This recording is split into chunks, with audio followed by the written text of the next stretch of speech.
magsasalita.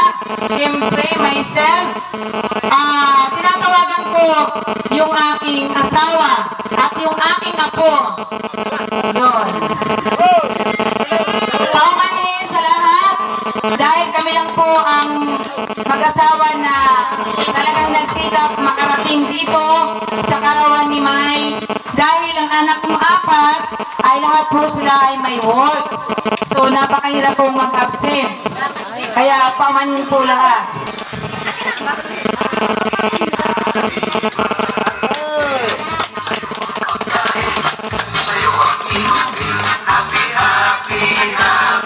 May, yun, ito lang. Ay, nag-message pa. Ay, clear. Bawat family staff. Ngayon, May, ito yung araw at oras.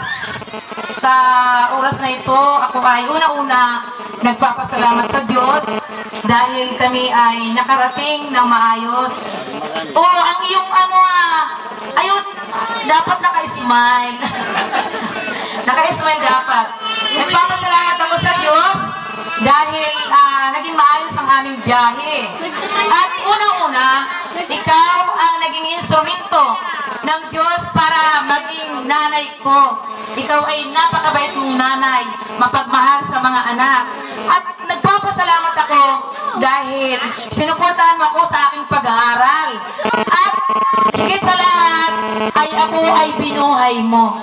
Ayon sa iyong kakayahan, hindi mo ako pinabayaan hanggang ako ay nasa sinapupunan. Iningatan mo pa ako para hindi ako malaglag at ako ay naging tao sa mundong ito.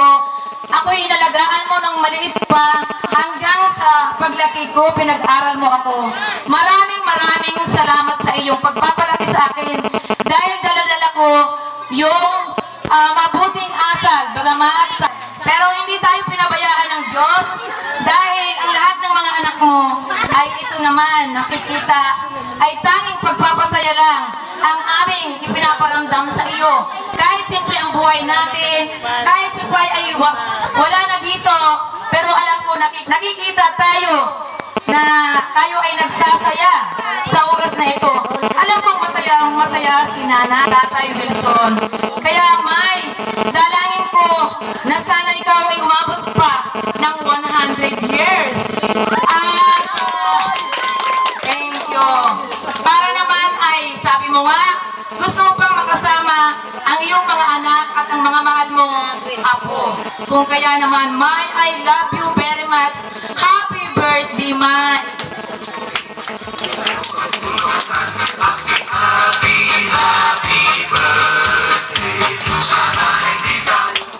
Naman ay bibigyan ko ng pagkakataon ang aking pagpasalamat sa aking nanay. Dahil kung hindi sa nanay ko, ay hindi niya ako matatagpuan. Diba? Ang sarap naman yun. Ngayon, ay gusto ko bumati ang aking asawa sa aking minamahal na nanay. Maraming salamat po, nanay. Happy birthday ba? Trisha Mi! Trisha Mi! Jai! Yung apo ko! Jai! Jai! Ayan, pasuyo lang. Si Trisha Mi po ay sa akin po siya nakatira. Parang inaangkin ko na rin po itong anak. Kasi anak na ng pamangkin ko. Apo ko yan.